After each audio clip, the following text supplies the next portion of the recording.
cette expression un peu à la mode, quel nouveau récit on souhaite aujourd'hui. Donc là, il y a 4 invités qui vont travailler sur et qui vont échanger avec vous aussi tout du long. Là, on va se donner à peu près 1 heure d'échange. Donc il y a Sophie Marnier de CRT Nouvelle-Aquitaine, j'espère qu'elle est bien là. Il y a François Potin de l'ADEME, il y a Thibault Labet, scénariste et cofondateur de Chiloé, et Saskia Cousin, anthropologue et professeur de sociologie à l'Université Paris-Nanterre. Donc voilà. Installez-vous, choisissez votre place. Bah ouais, très bien. Donc effectivement, l'idée, c'était d'enchaîner un peu avec tout ce qui a été dit depuis ce matin pour voir comment les imaginaires peuvent inspirer de nouveaux modèles de développement pour rendre la transition plus désirable. Donc ça, c'est ce qu'on va essayer de faire pendant 1 heure. Il y a une première partie d'1/2 heure où chacun va effectivement exposer ce qu'il fait dans ce sens-là. Et après, on aura une 1/2 heure d'échange avec vous ou à travers Amandine et via SparkUp, où il y aura aussi un micro qui va circuler. Donc, n'hésitez pas aussi de lever la main sur la deuxième 1/2 heure. Donc, on va réfléchir sur le pouvoir des représentations aussi, comment on peut changer en même temps ces représentations pour aller vers un imaginaire qui soit plus soutenable. Donc, on va commencer avec Saskia Cousin. Bonjour. Puisque l'idée, c'était le récit aujourd'hui, si on le résume assez grossièrement, c'est plus on va loin, plus on est un mec bien. En gros, c'est le récit, c'est ce que ça nous dit aujourd'hui. Bonjour, bonjour à toutes et tous. Merci infiniment pour l'invitation. Je suis très, très honorée et enchantée d'être ici.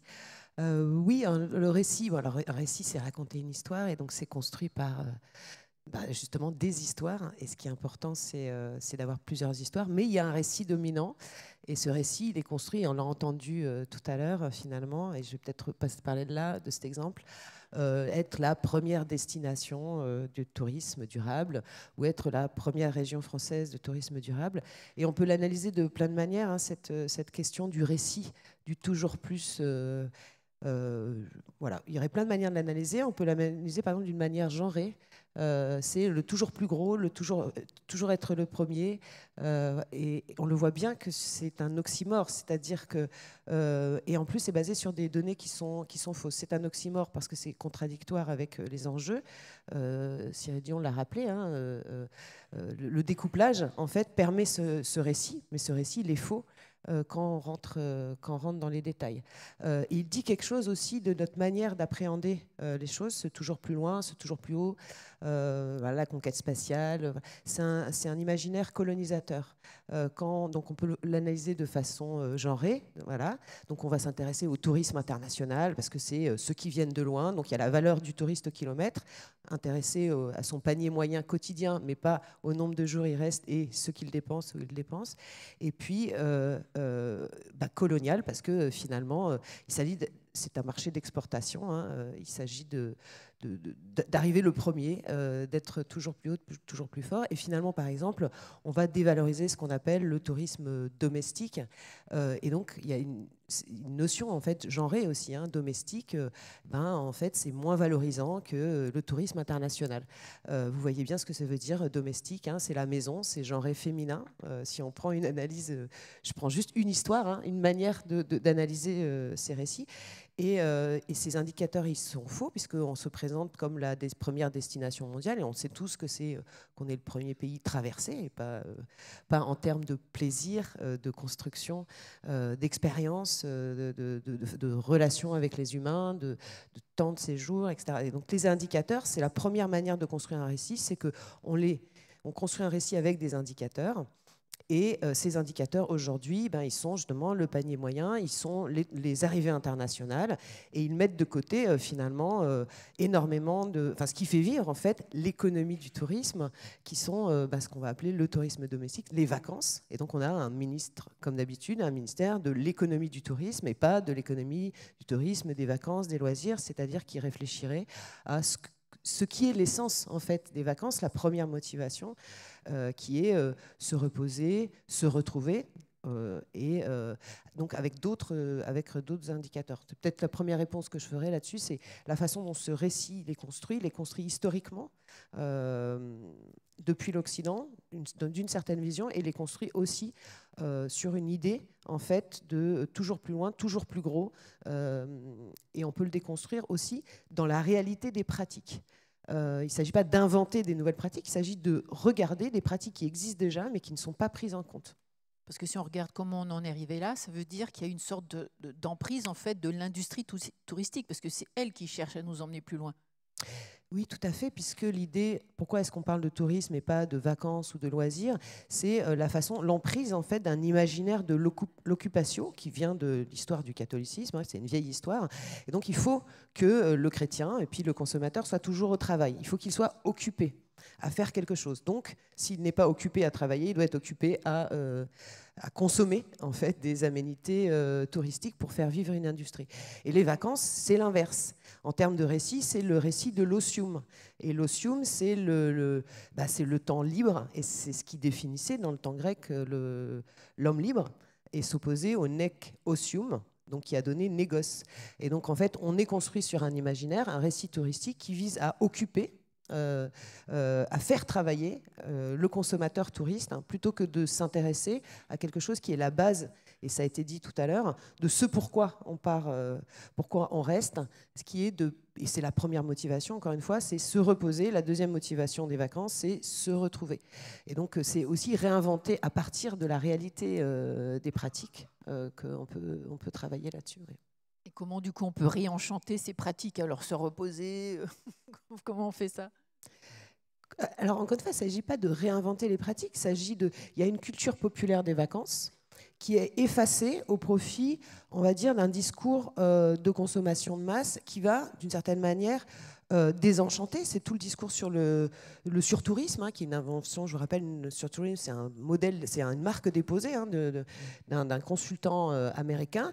Donc on va vous désenchanter les vacances populaires en vous montrant qu'il vaudrait mieux pas partir en France, et puis avec tout ce discours sur le tourisme de masse qui vise on va dire, à dévaloriser des pratiques sociales qui sont aussi des pratiques de sociabilité. Si les gens ont envie d'être ensemble dans des espaces, la majorité des gens, c'est la petite fraction, certaines petites fractions de gens qui souhaitent, eux, être sur une plage déserte, mais la plupart des gens ont envie d'être ensemble. Et puis, on va vous dire, si vous voulez pas voir ça, vous allez reprendre l'avion, et puis vous allez dans le métro plein d'images de plages désertes, mais pour ça, il faut aller à Bali. Voilà. Donc, en fait, il faut aussi, quand on déconstruit la question des récits, il y a aussi cette question-là. Comment, par exemple, cette espèce de bloubi-boulga sur le surtourisme, on en a beaucoup parlé avec Jean Pinard, parce que depuis 2 ans, j'ai dû être, et Jean plus, j'imagine, contacté, je ne sais pas, 40 fois par des journalistes qui voulaient faire des interviews sur le surtourisme. Et donc, on voit qu'on a un peu l'expérience de comment ça monte comme objet, et l'enjeu, c'est de montrer pourquoi ça a été construit comme objet, qu'est-ce qu'il y a derrière. Et il y a en fait, on pourrait dire, une grande peur du capitalisme de plateforme, hein, pour le dire, c'est moins, encore plus que de l'industrie aérienne, qui est qu'après le Covid, pendant le Covid, il y a eu une relocalisation des Français. Il faut savoir que 55% des Français sont partis en vacances à l'été 2020. D'habitude, ils sont 60, donc il n'y a pas 40% de Français qui ne partent pas en vacances, mais qui ne partent pas en vacances l'été. Et donc, en fait, il n'y a pas eu de décrochage en France. Des Français dans le départ en vacances, même si c'est très important, il faut s'intéresser aux gens qui ne partent pas, évidemment, mais il n'y a pas eu de décrochage. Donc, en fait, mais les gens se sont relocalisés, puisqu'ils étaient à 95% en France. Et donc, ils ont continué à partir en vacances en France. Et donc, en fait, il y a ce contre-discours qui s'élabore aujourd'hui, c'est un contre-discours pour faire repartir les gens. Donc, encore une fois, l'idée, ce n'est pas d'inventer des nouvelles pratiques, c'est de les regarder des pratiques populaires qui existent, ça a été dit tout à l'heure, qui sont beaucoup moins consommatrices de carbone, notamment en raison du transport aérien. Et le vol low cost, on le sait, profite qu'à une toute petite fraction des gens qui partent très souvent. Plus les vols sont moins chers, plus les mêmes fractions de la population partent souvent.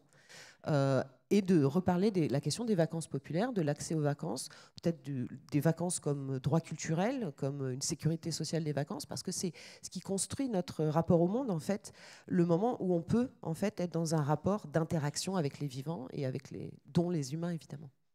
Est-ce que vous trouvez que les pubs aujourd'hui pour les régions françaises, elles sont impactantes sur ce nouveau récit?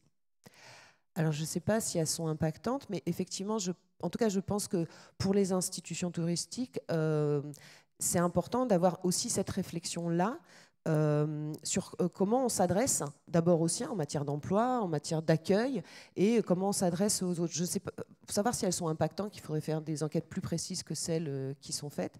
Mais en fait, elles sont en concurrence avec d'autres, justement cet imaginaire qui a un pouvoir, notamment financier, de faire partir les gens. On peut voir que depuis une vingtaine d'années, il y a vraiment un travail qui est fait sur la mise en imaginaire, donc à travers l'imagerie des régions, des territoires, et ça, c'est important. Mais c'est aussi à l'échelle des professionnels, des institutions, des offices de tourisme, par exemple. Moi, hier, je suis allée à l'office de tourisme de Bordeaux, enfin, l'office qui est à côté du Grand Théâtre. C'est un couloir qui s'adresse à des touristes internationaux. Et donc, j'ai regardé qu'est-ce qu'il y avait en termes d'offres, etc. Ce n'est pas une maison, au sens que réfléchir à un tourisme, des vacances de proximité, alors c'est fait, hein, visiblement, mais c'est aussi comment est-ce qu'on accueille, finalement, est-ce que l'office de tourisme ne doit pas devenir aussi la maison de tout le monde, parce qu'on réfléchit, en fait, aux interactions avec les locaux.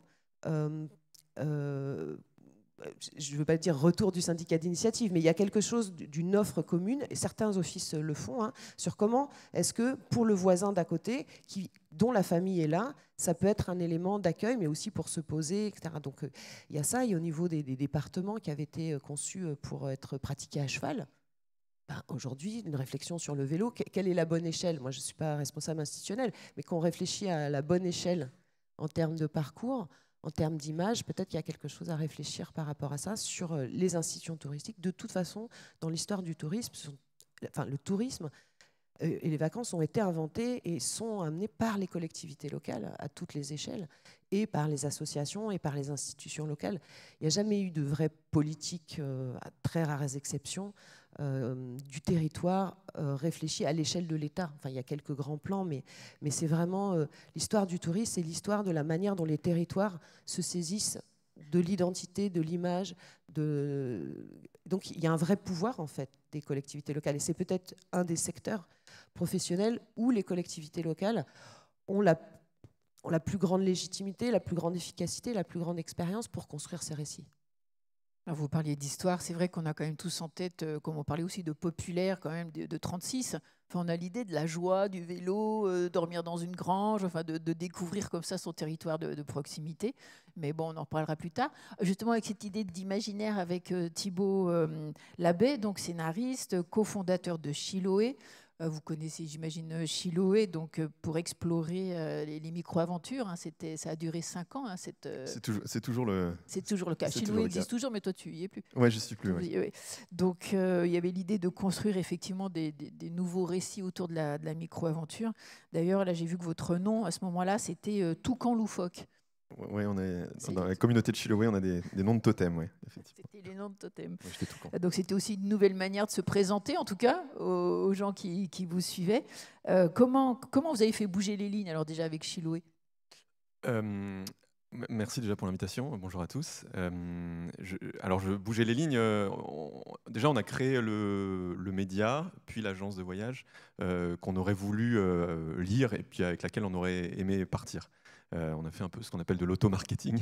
Et dans la foulée, effectivement, d'autres personnes s'y sont retrouvées. Moi, c'était un des enjeux aussi qui m'a poussé à partir sur d'autres voies. C'est que pendant les 5 ans où j'étais aux manettes du média de Chiloé, on a raconté des histoires qu'on parlait à certains types de personnes qui étaient déjà sensibilisées ou qui cherchaient déjà, qui étaient dans cette dissonance en fait, qui je pense touche de plus en plus de personnes où on a des injonctions à changer nos comportements, mais en même temps on a des imaginaires qui sont encore profondément ancrés et au fond de nous, on a du mal à se débarrasser de ces plages désertes à l'autre bout du monde, de vivre des expériences uniques et qu'on peut partager sur les réseaux sociaux, etc.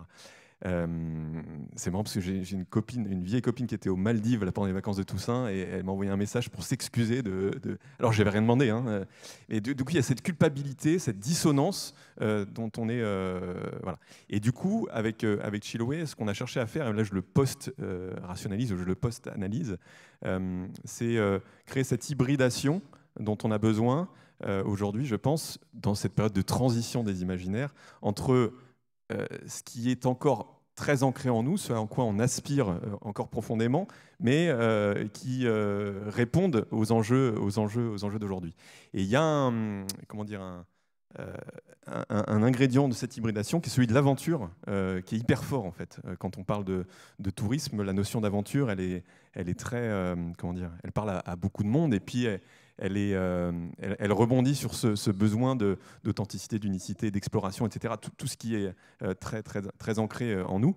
Et donc cette notion de micro-aventure, elle est assez géniale. Elle a été inventée par un aventurier anglais qui s'appelle Alastair Humphreys et qu'on est allé, nous, adapter à la France, hein, tout simplement. C'est pas besoin d'aller très loin pour répondre à tout ce que nous fournit l'aventure, c'est-à-dire des nouvelles rencontres, des nouveaux paysages, des expériences qui vous sortent complètement de votre quotidien.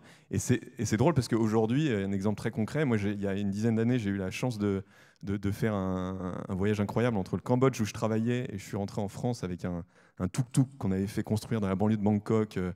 Ça nous a pris 4 mois, ouais, c'était longtemps. On a traversé 17 pays, etc. Et quelques années plus tard, je suis allé à un mariage à Marrakech à vélo et en train. Et en fait, aujourd'hui, on parle beaucoup plus de ça que du tuk-tuk. Alors, c'est moins éloigné. Mais en tous les cas, il y a ce truc en fait, je pars de chez moi avec mon vélo, de facilité, d'accessibilité, de proximité qui parle beaucoup aux gens. Et cette idée de micro-aventure, elle s'est quand même vachement imposée. Maintenant, les institutions touristiques s'en emparent. Elles ont toutes des aventures, des micro-aventures. Oui, parce qu'on déjà on a travaillé avec Chiloé avec beaucoup d'entre elles. Ça a été, voilà, c'est une partie de l'activité de Chiloé, de raconter des histoires en partenariat avec ceux qui en ont plein leur besace, c'est-à-dire les acteurs touristiques, les acteurs du territoire. Donc oui, de fait, ça a répondu aussi à il y a une époque, il y a eu le Covid, etc. Là, je sais pas quel est le ressentiment global. J'ai l'impression que le besoin de repartir loin a saisi. Moi, je vois dans un cercle qui était à l'époque très convaincu, je vois malheureusement qu'il y a des habitudes qui sont en train de reprendre un petit peu le dessus. Et alors, comme aujourd'hui, vous travaillez justement sur ce qui construit, déconstruit un imaginaire, est-ce que vous pouvez nous donner des idées, par exemple, de campagnes ou de choses qui auraient disrupté à un moment et qui auraient fait évoluer l'imaginaire de la société à travers des récits? Oui, alors avec plaisir, j'ai une zapette là. Ok. Alors aujourd'hui, effectivement, j'ai créé une nouvelle newsletter, Passion Newsletter. Chiloé, ça a commencé comme une newsletter. Aujourd'hui, j'ai créé une newsletter qui s'appelle Géronimo, dans laquelle je décrypte le pouvoir des histoires, en fait. Quelles histoires font changer les comportements. Alors je reprends des exemples historiques et puis assez actuels. Et puis aussi, je m'intéresse au pouvoir des histoires pour insuffler, créer un futur qui soit à la fois positif, ambitieux et réalisable. Dans le cadre de cette newsletter, c'est vrai que je suis allé chercher quelques campagnes.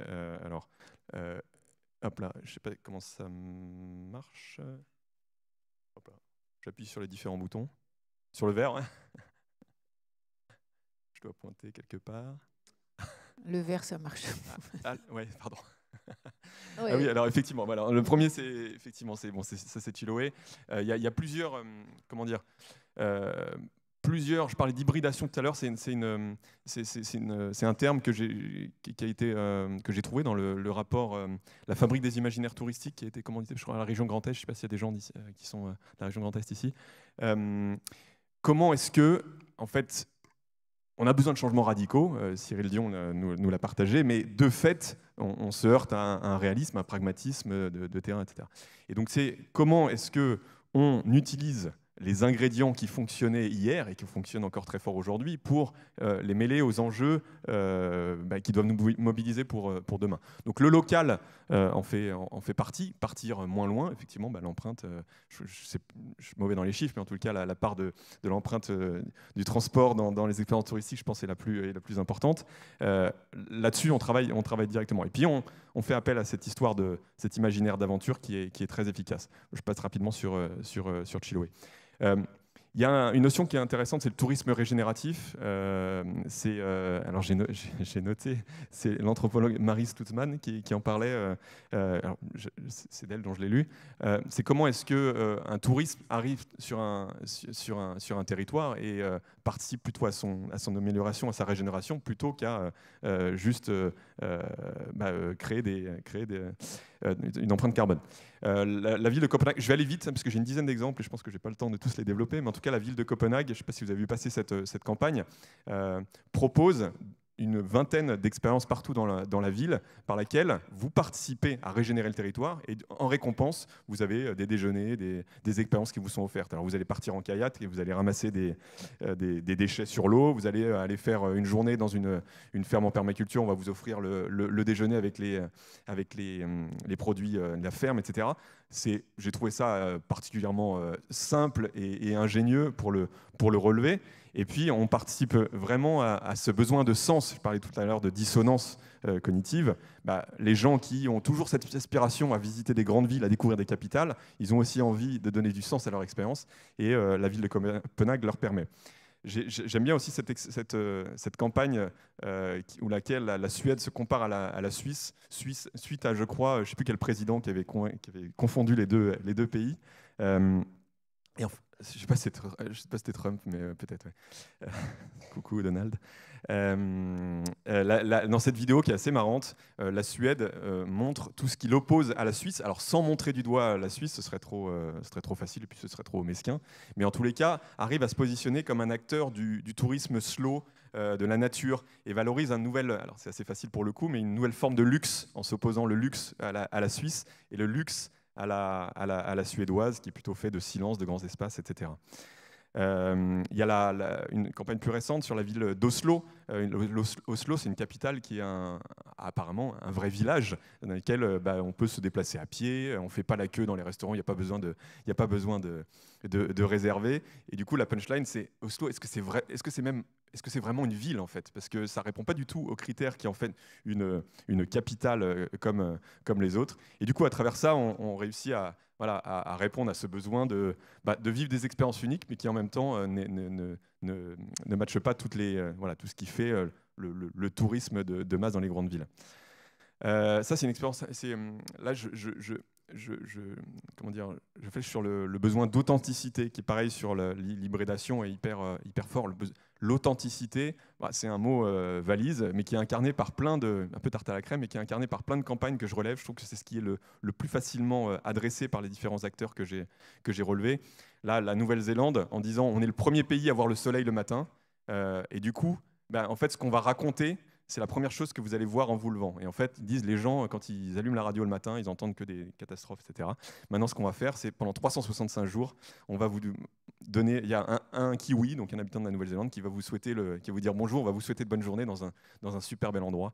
C'est une campagne qui a énormément bien fonctionné, qui a super bien fonctionné, et ça répond à ce besoin de connexion et d'incarnation du paysage, des pays par des vrais habitants. Sur l'authenticité, il y avait The Swedish Number aussi, c'est la Suède qui a proposé, en mettant ce numéro, d'appeler un habitant random en Suède qui va vous servir de guide, va vous conseiller sur les expériences à vivre le jour où vous allez venir en Suède. Besoin de connexion.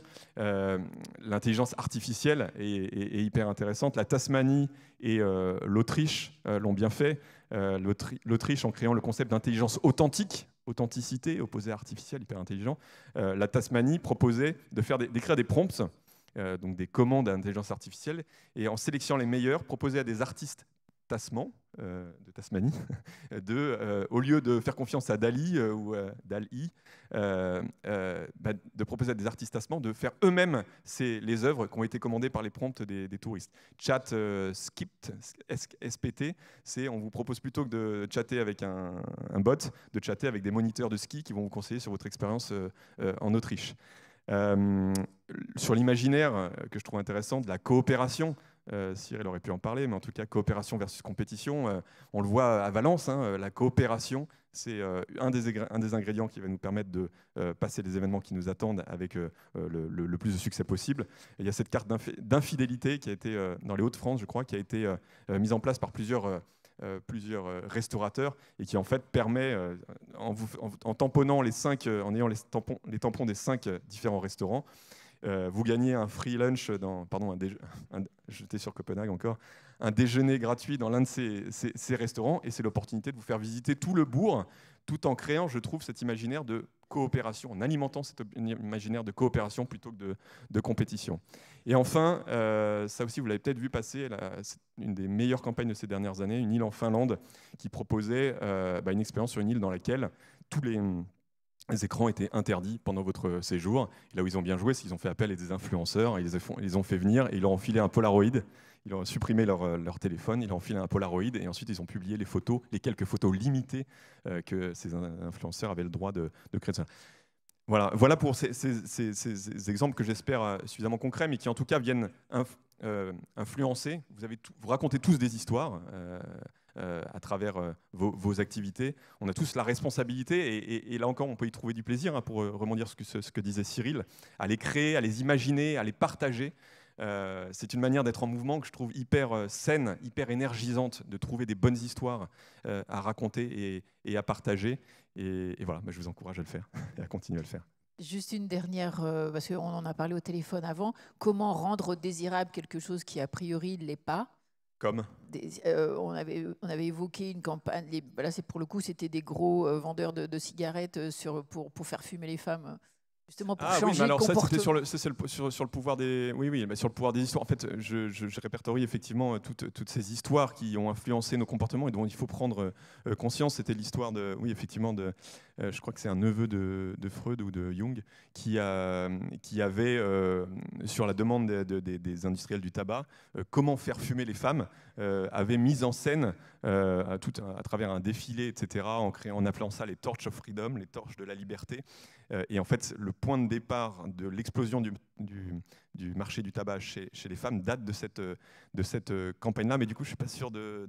C'était l'idée effectivement d'associer la cigarette à la liberté. Bon, oui. On a su pendant longtemps, les industriels avaient associé la cigarette à un bienfait pour la santé quand même. On nous a fait croire pendant 50 ans que c'était bon pour la santé. Ouais. Et après que c'était un élément de liberté pour les femmes. Et c'est d'avoir associé cette idée de fumer à une torche de la liberté pour généraliser un comportement nocif chez les femmes, de rendre désirable quelque chose qui n'était pas au départ.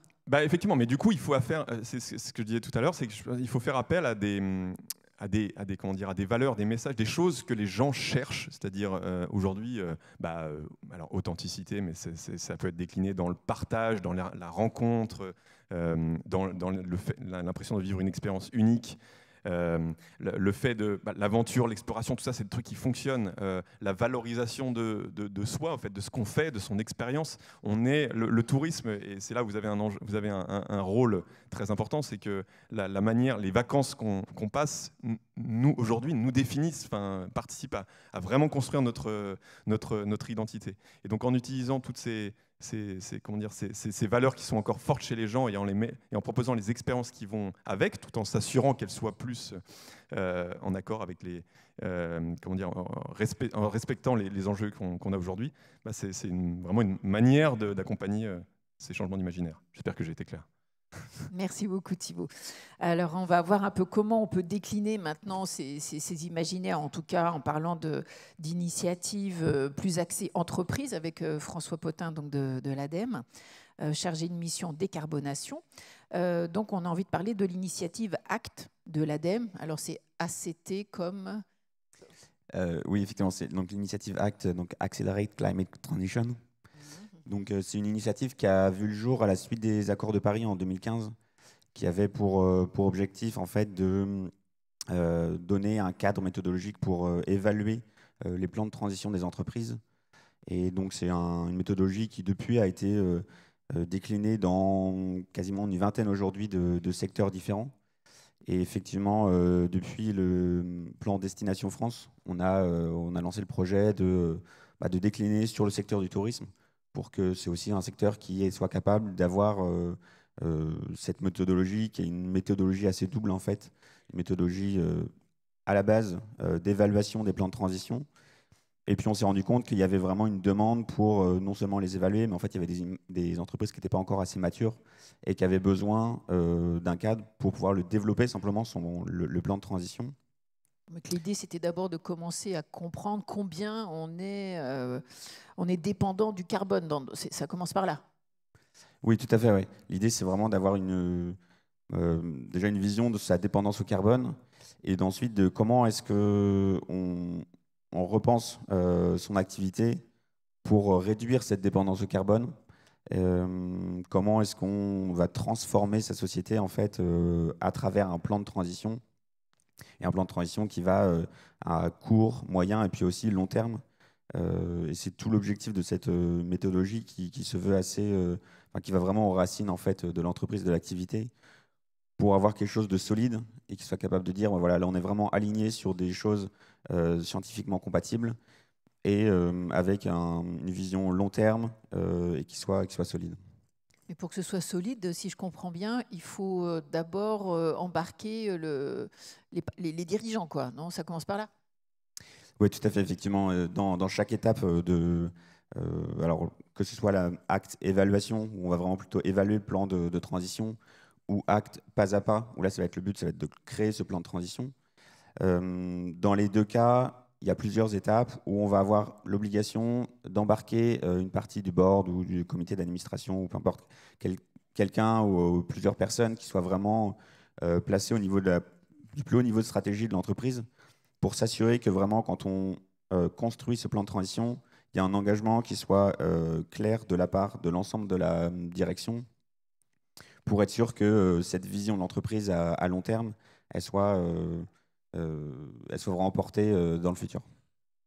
Alors, quelles sont les entreprises, par exemple, déjà qui ont participé à cette transformation ?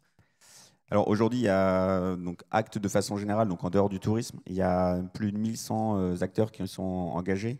Et c'est un programme qui est à l'international, puisque on a, alors pas tout à fait moitié-moitié, mais on a vraiment un bon nombre d'entreprises qui ont notamment été évaluées à l'échelle internationale. On a notamment un acteur WBA qui porte en fait cette méthodologie à l'échelle internationale pour la diffuser. Elle a vraiment été pensée pas seulement pour la France. Et dans le projet qu'on a eu avec le plan Destination France de s'intéresser au secteur du tourisme et comment est-ce qu'on peut adapter la méthodologie pour qu'elle soit la plus adaptée au secteur du tourisme. Là, on a 20 entreprises, 10 entreprises qui ont fait acte évaluation, donc qui avaient déjà un plan de transition, qu'on a pu évaluer, regarder un petit peu la pertinence et où il pourrait encore être amélioré. Et puis 10 entreprises également qui ont fait acte pas à pas. Donc là, c'est vraiment construire tout son plan de transition. Donc c'est autant acte évaluation, ça se joue sur quelques mois.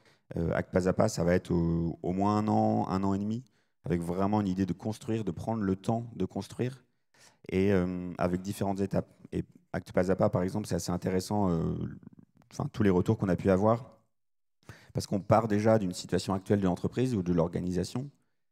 Ensuite, on va aller voir tous les enjeux, tous les défis et les opportunités qu'il peut y avoir dans ce cadre-là. Et puis, on va construire, à partir de ça, une vision. Et là, c'est là où, par exemple, on a eu des retours hyper intéressants sur comment les entreprises ont vraiment apprécié prendre le temps, avec une équipe assez élargie, à différents niveaux, de se projeter dans quel tourisme on veut s'inscrire à l'échelle long terme, pour pouvoir dire c'est ce tourisme-là qu'on veut désirable en fonction de tous les enjeux et tous les défis qu'on a vus qu'il y aura à long terme.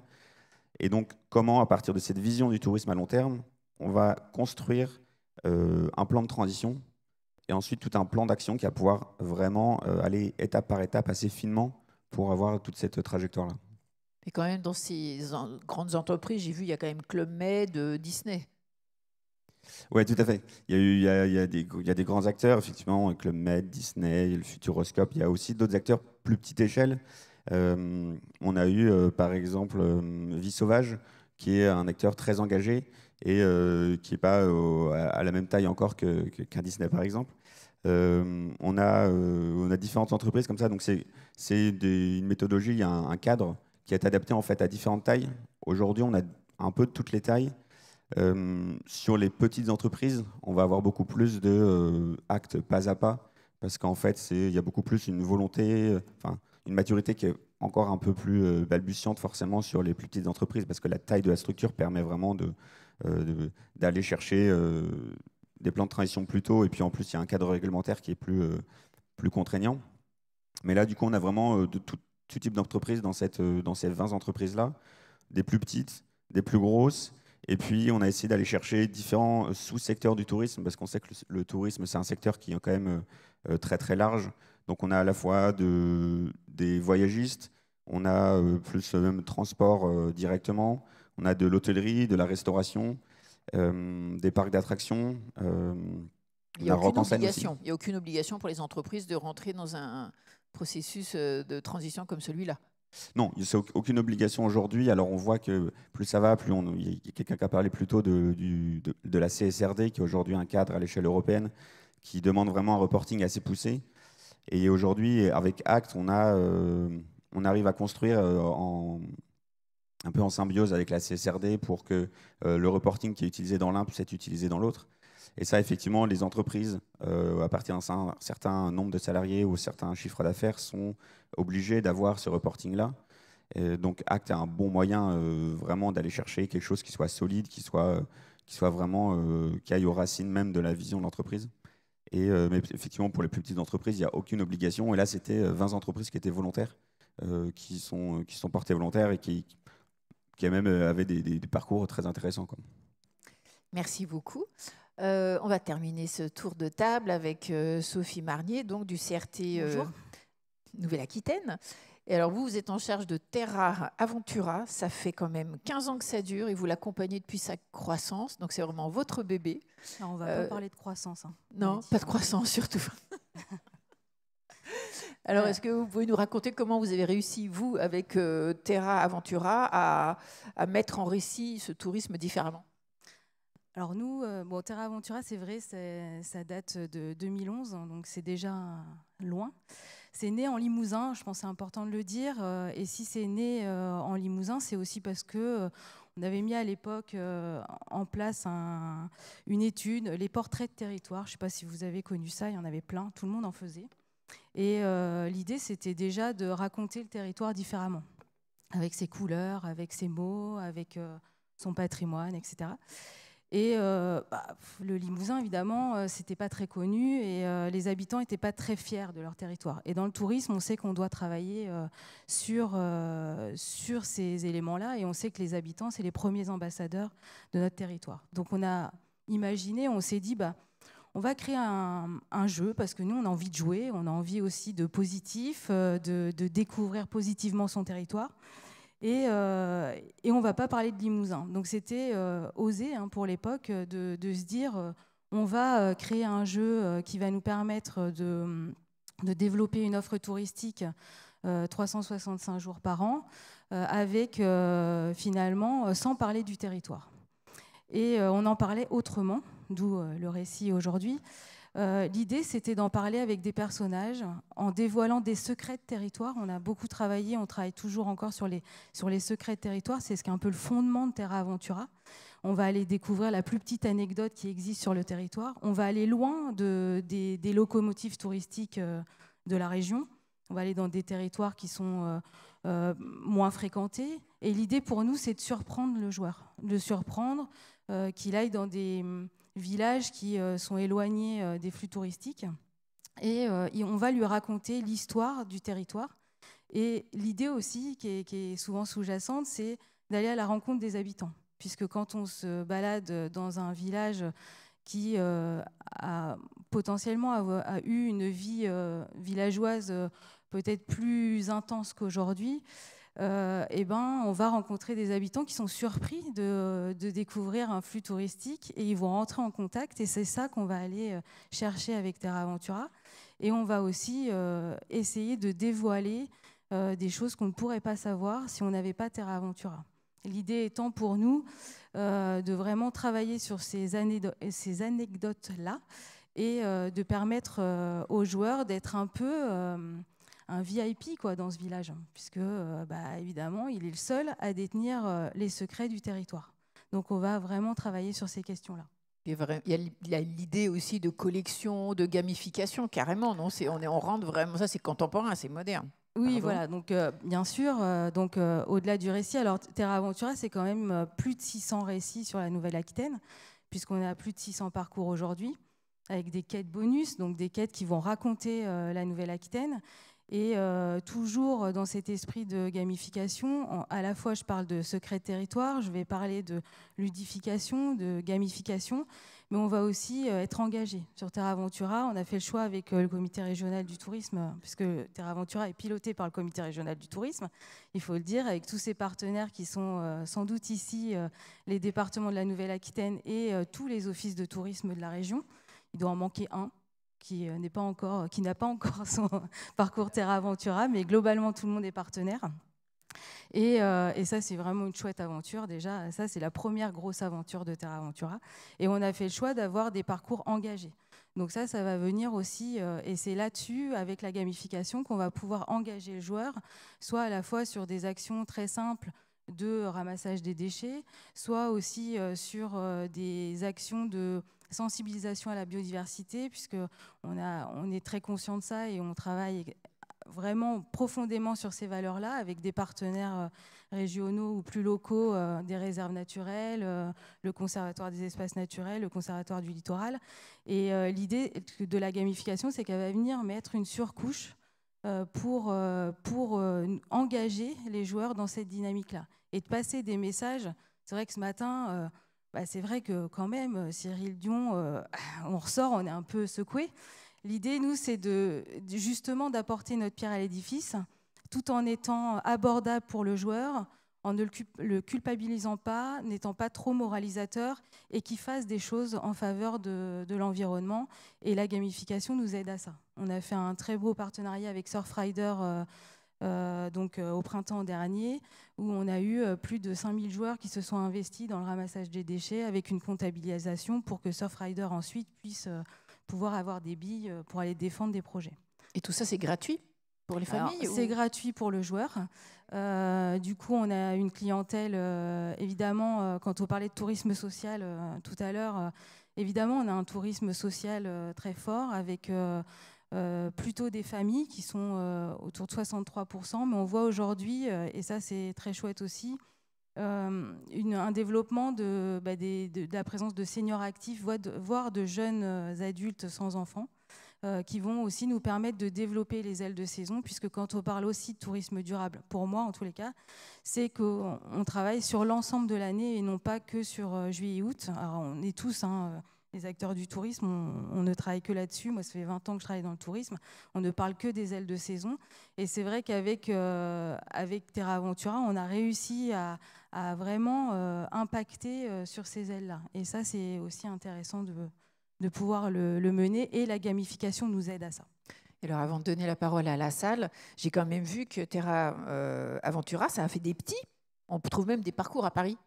Oui, alors là, c'était pour les 10 ans de Terra Aventura. On avait choisi de faire 2 parcours à Paris. Et l'idée, c'était de montrer la patte de la Nouvelle-Aquitaine à Paris. Parce que c'est jamais très éloigné de la Nouvelle-Aquitaine.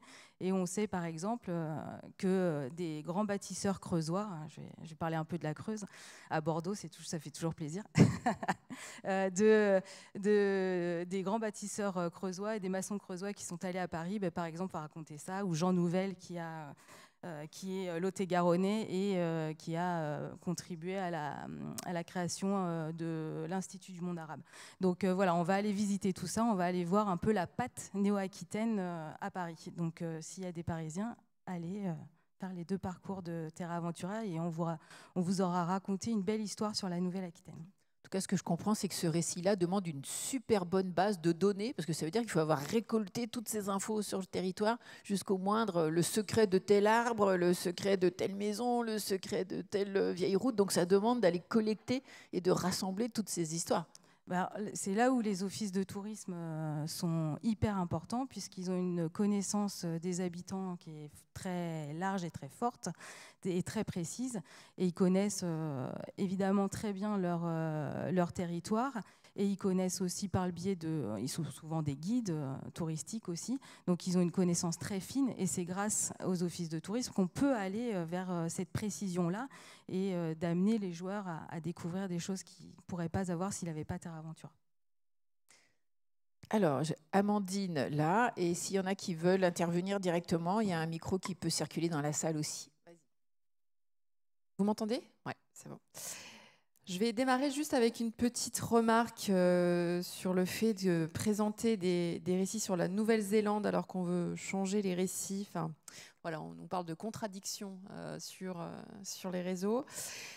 L'autre question qui est posée, c'est est-ce qu'il y a une compatibilité entre com et enjeux de décroissance? Et si oui, comment on gère ces 2 enjeux-là? J'en ai plein d'autres. Hein, donc.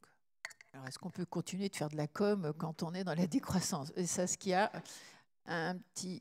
tous les micros sont rassemblés ici. Oui, oui, peut-être l'inspiration Néo-Z, je ne sais pas si Thibaut veut répondre. Ouais. En tout cas, moi je pense que c'est une question centrale. Les budgets, notamment d'Atout France, pour vendre la destination France à l'international, ou des régions pour... Est-ce qu'il n'y a pas une vraie réflexion à faire? Parce que là, on voit que des budgets communication sont investis dans le démarketing. Est-ce qu'il n'y a pas une vraie réflexion à faire sur... alors, c'est des changements de métier, on est d'accord, hein, mais les révolutions, ça commence comme ça aussi. C'est en fait, l'objectif... C'est quoi l'objectif de la finalité, la vision de notre métier? Est-ce que c'est de continuer à vendre à l'international alors qu'il y a un enjeu complètement différent? Et effectivement, je pense que c'est un enjeu central, mais qui implique que ceux qui ont été formés pour ces questions-là puissent avoir accès à d'autres métiers. Enfin, il y a une réflexion sur la vision d'ensemble et qu'on ne soit pas chacun dans son canal, quoi. Mais je pense qu'effectivement, c'est fondamental, sinon on est dans une contradiction permanente. Voilà, ouais. Sur la communication et décroissance, je pense que s'il y a un poste de dépense sur lequel il ne faut pas couper, enfin ça n'engage que moi, hein, c'est la communication et les histoires qu'on raconte. Moi je dis souvent à des copains que je rêve de gagner à l'euro-million pour créer une agence de communication et puis racheter des médias.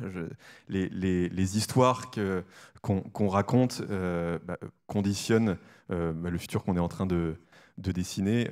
On parlait tout à l'heure c'est Cyril Dion qui parlait de nouvelle définition du bonheur. C'est vraiment ça qu'on doit changer. En fait, il est déjà là. Si vous interviewez, je suis tombé là-dessus à chaque fois, ça m'estomaque quand vous interrogez des personnes qui sont en fin de vie, qui savent qu'il leur reste plus que quelques semaines ou mois à vivre, et vous les interrogez sur leurs principaux regrets. C'est en gros de s'être trompé sur ce que c'était que la définition du bonheur. Ils regrettent tous de ne pas avoir passé suffisamment de temps à écouter leurs propres besoins, de ne pas avoir passé de temps avec leurs proches et de ne pas avoir passé plus de temps au contact de la nature, au contact du vivant. Je fais raccourci, mais en gros, c'est ce qui ressort à chaque fois. Et donc, la communication, les histoires qu'on raconte, quel que soit notre rôle, notre métier, c'est ça, c'est de raconter, c'est de rétablir cette vérité-là, en fait. Que le bonheur, c'est pas plus de performance, plus d'accumulation, plus de biens, plus de machin. C'est être mieux connecté à soi, être mieux connecté aux autres, à ceux qui sont importants pour vous, et être plus connecté au vivant. Cyril parlait tout à l'heure du travail de Baptiste Morisot. D'ailleurs, c'est tout le sens, cette histoire de connexion. C'est marrant parce que dans le tourisme, vous parlez souvent de déconnexion, mais je pense que la connexion est hyper importante. On a fait un travail avec l'agence Léon et on a travaillé avec le CRT, Nouvelle-Aquitaine, et je ne voulais pas dévoiler, parce que vous avez dit tout à l'heure qu'il y avait un effet sur la communication qui s'apprête à sortir, sur la refonte de la marque et de l'identité de la Nouvelle-Aquitaine. Tout va tourner autour de ça, de cette connexion. Et cette connexion, elle se décline en 3 axes. Connexion à soi, connexion aux autres, connexion à la nature. Donc voilà. Donc la communication, pour moi, il faut y aller, quoi. Il faut utiliser ses besoins. Vers ces nouveaux récits, vers qui aller? Est-ce qu'il faut aller le vendre dans des marchés à l'international? Je sais pas. Oui, alors, alors dans la communication, effectivement, il y a la question de la cible après. Quelle histoire on raconte et pour qui? Et pourquoi, en fait? Je pense que de manière globale, on est tous immergés dans ce récit d'une définition du bonheur lié au matériel et à la performance et à la réussite. C'est ça qu'on doit changer. Du coup, moi, à la limite, la question de la cible, peut-être qu'elle vient après, mais peut-être que je suis un petit peu trop dans une stratégie globale et moins déclinée. Mais si vous vendez, si l'enjeu c'est la décarbonation, si ce récit-là, vous allez le vendre. Pour avoir le plus de touristes qui viennent le plus loin possible, finalement, vous avez raté votre vision première. Oui, bien sûr. Alors, l'un des enjeux, et puis c'est ce qui se retrouve aussi dans la stratégie du CRT, c'est aussi d'appuyer sur les modes de transport décarbonés, de faire venir les gens peut-être de moins loin, et puis de les faire venir avec des mobilités plus douces. Ouais. Ouais, je pourrais juste rajouter, effectivement, par exemple, dans l'expérimentation qu'on a fait sur Acte Tourisme, en fait, ce qu'on a vu, une des mesures qu'on a pu voir dans plusieurs entreprises qui ont été faites, c'est OK, la communication, mais à qui on l'a fait? Et notamment, arrêter la communication au-delà d'un certain cercle de distance. Parce qu'en fait, on le sait, notamment le bilan des émissions de gaz à effet de serre du secteur du tourisme, on l'a vu, un point très impactant et autour duquel on ne pourra pas passer, c'est le fait que le tourisme qui vient de loin, avec des modes de transport carbonés, ça va être difficilement compatible avec un futur tourisme bas carbone. Et donc aller chercher plutôt un tourisme qui peut être intéressé par des choses qu'on a communiquées, qu'on a montrées, mais qui va être moins loin, qui va pouvoir venir par des modes de transport plus bas carbone, on va vraiment arriver à avoir un moyen de décarbonation, en tout cas pour les acteurs du tourisme, qui va être assez fort. J'ai une question sur Terra Ventura, qui est de dire qu'en fait, peut-être ça marche aussi parce que c'est gratuit. Voilà. Et la suite, c'est de dire que finalement, le parcours qui a le plus d'affluence serait celui où il y a déjà des problématiques de flux. Alors, est-ce que du coup, comment on pourrait gérer ça? Est-ce qu'il y aurait peut-être une question d'exclure les territoires les plus fréquentés de Terra Ventura? Voilà, je porte la... Alors, pour répondre, c'est compliqué cette question. Merci à celui qui l'a posée. Visiteur à 3 à 9. Donc oui, effectivement, on pourrait exclure les territoires qui ont plus de flux. Après, quand on parle aussi de tourisme social, clairement, pourquoi exclure des gens, des joueurs qui auraient envie de découvrir un territoire et qui ne pourraient pas en avoir la possibilité alors qu'il y a un enjeu? Après, ce qu'on met en place aujourd'hui, et c'est bien tout l'enjeu de Terra Ventura, c'est de générer aussi plus de séjours. Plus. C'est-à-dire d'avoir une part d'excursionnistes qui soit moins importante que celle de séjour pour éviter justement ces transports sur des one-shots, des jeux sur des one-shots. Donc ça, c'est une première réponse. Après, c'est sûr que c'est pas évident les locomotives du territoire restent des locomotives sur Terra Ventura. Après, on a de belles surprises, comme par exemple quand on met en place un parcours au musée des tumulus de Bougon, que tout le monde doit connaître ici dans cette salle, où on génère évidemment des joueurs, 15 000 joueurs sur un mois, donc ça fait beaucoup. Ça représente la fréquentation du musée à l'année. Mais par contre, on va aller justement faire découvrir ce territoire et ce patrimoine qui se trouve dans les Deux-Sèvres et qui est quand même finalement assez inconnu d'une manière générale. Donc après, c'est toujours de doser et c'est vrai qu'avec la gamification, on a la possibilité justement de pouvoir gérer les flux en fonction des saisons, en fonction des lieux et on a des leviers si on veut diminuer un peu la fréquentation sur certains secteurs. C'est aussi d'enlever un système de gamification qu'on met en place qui est...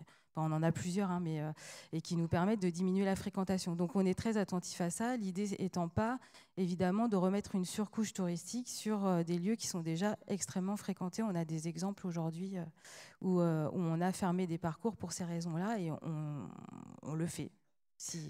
Alors je vois dans les commentaires aussi le fait que effectivement sur Insta ou TikTok, il y a effectivement tout cet imaginaire de gens, de jeunes plutôt friqués, qui envoient des images, qui font tourner des images, en tout cas qui contribuent toujours à cet univers qui n'est pas bon pour la planète. Est-ce qu'on peut casser ces réseaux-là, ou comment les contrecarrer? Oui, bah le rôle des médias et des réseaux sociaux est hyper important là-dedans. J'ai vu qu'il y avait quelqu'un de Itinéraire Bis dans la salle, dont je fais partie, qui est un collectif. Ah, ben il est là, c'est bien derrière. Un collectif d'acteurs du tourisme. Et donc, il y a Chiloé, il y a les Others, il y a 2 jours pour vivre, etc. Il y a les guides du Tao qui sont là et qui, sur leur site, mettent à disposition des médias tout un tas de ressources.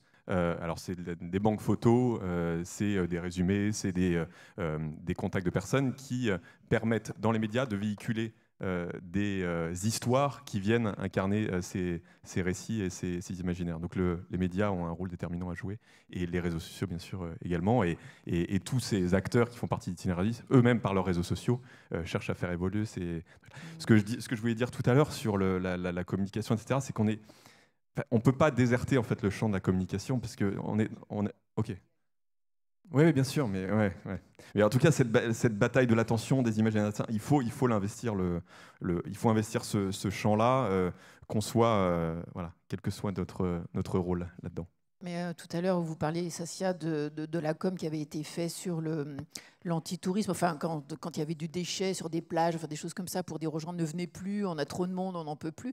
Mais de la même manière, sur les réseaux, quand on voyage un peu et qu'on voit que les Instagrammeurs font la queue pour avoir l'image au même moment, se déshabillent, se changent pour mettre leur costume d'Instagrammeur, enfin tout ça, de dévoiler aussi les coulisses de tout ça, est-ce que c'est pas aussi une manière de lutter contre les images qui nous arrivent? Oui, tout à fait. Puis je vois passer les questions. C'est un combat culturel. À un moment, il faut se dire les choses, hein. Enfin, voilà, il y a un rapport de force, en fait. Et puis, donc, il y a une imagerie qui produit, en fait, qui infuse des imaginaires sociaux. Il y a des imaginaires structurants qui nous appartiennent en tant qu'êtres humains. Puis il y a des imaginaires sociaux qui sont construits par des siècles d'imagerie qui sont produites par en fait, ceux qui ont le pouvoir d'imposer ces images. Donc on le sait bien pour je sais pas, l'industrie hollywoodienne, etc. Mais l'industrie du tourisme, on a travaillé pour Greenpeace avec Garance Bazin sur l'emprise de l'industrie aérienne sur nos imaginaires. C'est quelque chose de très puissant et de très séduisant. Regardez une pub d'Air France, par exemple. Donc en fait, là, il y a un combat à mener, et je suis tout à fait d'accord qu'il ne faut pas le lâcher. La question, c'est qu'on a des habitudes, notamment institutionnelles, mais aussi en tant que chercheur, etc., de travailler toujours avec les mêmes indicateurs. Voilà. Donc en fait, c'est combien vous avez fait de marchés internationaux, de salons internationaux dans l'année, combien vous avez eu de touristes internationaux que vous avez reçus, etc. Tout à l'heure, ça a été dit, Terra Ventura, ça marche parce que c'est gratuit. Mais en fait...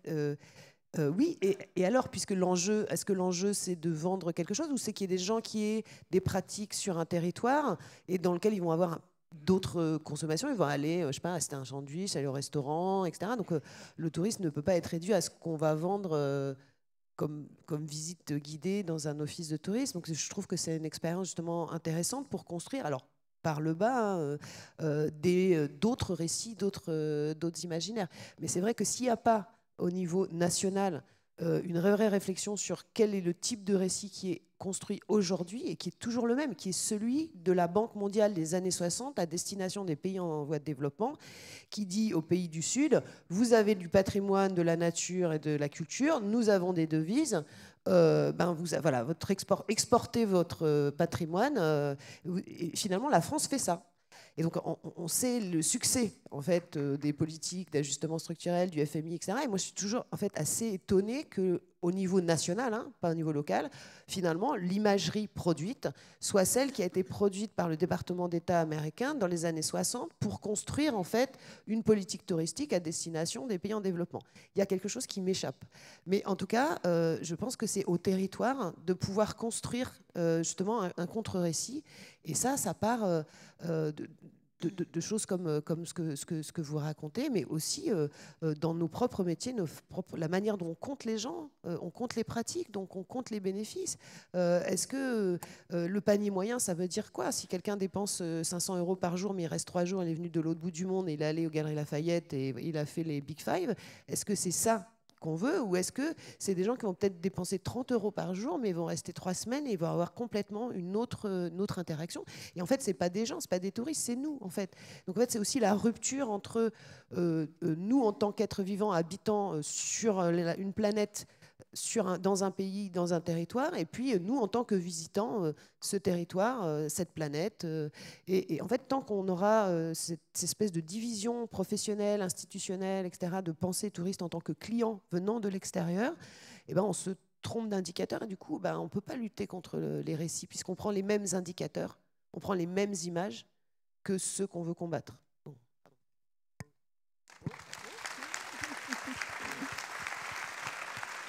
Donc, on peut encore prendre une question, ou dans la salle, ou dans la bouche d'Amandine, comme vous voulez.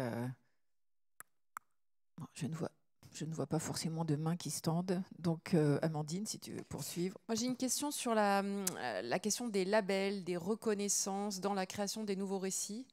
La question qui est posée, c'est de savoir si la multiplication de ces labels, de ces démarches qualité, etc., ne risque pas d'entraîner à nouveau de nouveaux récits, peut-être divergents, sans vision collective. Voilà. Il veut s'y coller. C'est possible, c'est envisageable en tout cas que cette dispersion des labels puisse brouiller un peu l'image. Peut-être que la question derrière, j'essaye d'extrapoler, ce serait pas aussi de se dire, est-ce que en communiquant sur durable, responsable, etc., on est en train de reconstruire d'autres récits et que peut-être il faudrait ne serait-ce que peut-être plus en parler et juste changer la manière dont on pratique touristique.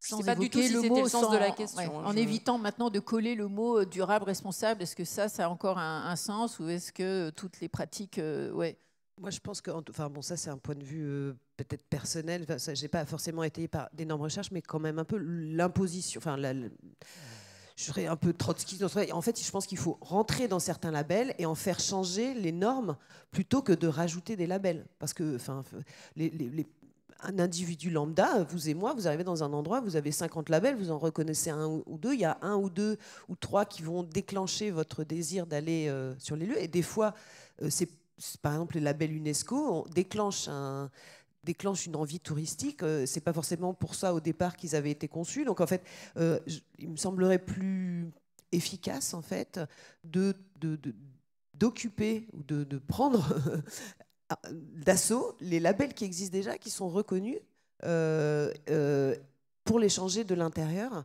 parce que on voit les effets peut-être pas forcément toujours efficaces de la superposition enfin, on le voit dans la consommation, hein, de différents labels auxquels personne ne comprend rien, et en fait souvent qui regroupent des choses qui ne sont pas forcément enfin pas ce à quoi s'attendent les consommateurs quand ils les choisissent en tout cas. Est-ce qu'il y a une dernière remarque, quelque chose qui s'impose avant d'aller au déjeuner? Énormément de questions, mais bon, peut-être sur Terra Ventura, Sophie, pour terminer, il y a beaucoup de questions sur, pour le coup, effectivement, ça semble un vrai outil de développement local qui fait changer les imaginaires et en plus qui rejoint des préoccupations sociales, avec effectivement le fait de faire voyager des familles. Comment ça fonctionne, le modèle de manière très rapide, et est-ce que ça peut se développer dans d'autres régions? Bon, merci pour la question. À nouveau. Oui, alors c'est difficile d'en parler comme ça en 2 minutes, mais donc c'est piloté par le CRT, les CDT, les offices de tourisme. On a un appel à candidature, si c'est ça que tu recherches comme information. Donc un appel à candidature des offices de tourisme et ensuite on sélectionne les parcours. Donc, et c'est là où c'est important, c'est qu'aujourd'hui on ne prend pas tous les parcours qui nous sont proposés et on va définir vraiment les parcours qui nous parlent et qui correspondent à ce qu'on a envie de montrer de la Nouvelle-Aquitaine, même si on est vraiment ancré dans les territoires. Donc ça fonctionne comme ça, on les choisit et ensuite on publie. Et la particularité aussi de Terra Aventura, c'est qu'on a une équipe dédiée pour écrire les parcours.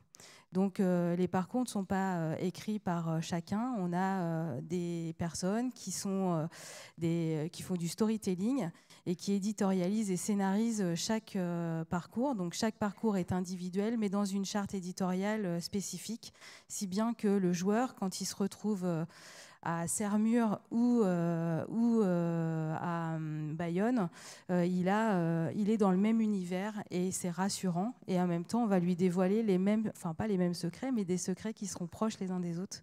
En tous les cas, la même authentification.